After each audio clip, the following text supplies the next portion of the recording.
Mkenya yeyote atakayetengwa sababu ya dini yake, rangi yake ama kabila lake. Najua Mheshimiwa Rais, hata jana jioni nimeona news, hawa ndugu wetu wa media wakiuliza, has Luo Nyanza come to the rescue of Ruto from the restive mountain? And I want to assure you, Your Excellency, the mountain is not restive. The mountain is intact behind you, because just as the mountain is part of Kenya, Luo Nyanza is part and parcel of Kenya, just like the coast and the northern Kenya is part and parcel of Kenya. And never again, Your Excellency, shall we allow leaders for their own selfish and sectarian interests, Your Excellency, to divide our people on the basis of where they come from, on the basis of their ethnicities, or even the political parties they are affiliated to. Tukushukuru Rais, umetuonyesha kwa vitendo vile tunafaa kuishi pamoja na tuungane kama Wakenya wote. Kwa hivyo sitaki sema mengi zaidi ya hayo. Watu wa Homa Bay, mumesema tusonge pamoja. Tusonge pamoja.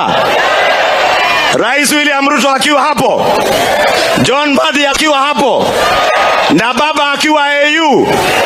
Na mimi niwaambie, wakati tulianza safari na rais ya mambo ya national dialogue na Mheshimiwa Opiyo hapa aliyekuwa minority leader, there are many people who never believed that this country can unite.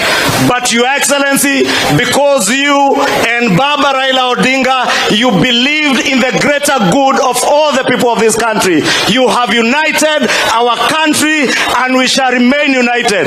And we shall not allow anybody, irrespective of what position you hold, to divide the people of Kenya again, ever again. Si baba aendelee AU?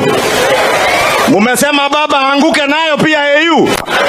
Si mumeona Afrika mzima imeungana kwa baba? Na mimi niwaambie, sisi wote bila kuangalia dini, kabila ama chama cha kisiasa, tuko nyuma ya Raila Odinga aende AU as a Kenyan and a great nationalist and a patriot of Africa.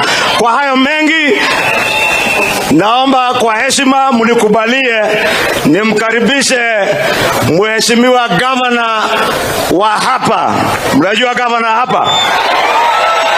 Aliyekuwa chairman bunge wa finance, Nyasuna Gladys Wanga mwenyewe, tumkaribishe kwa makofi.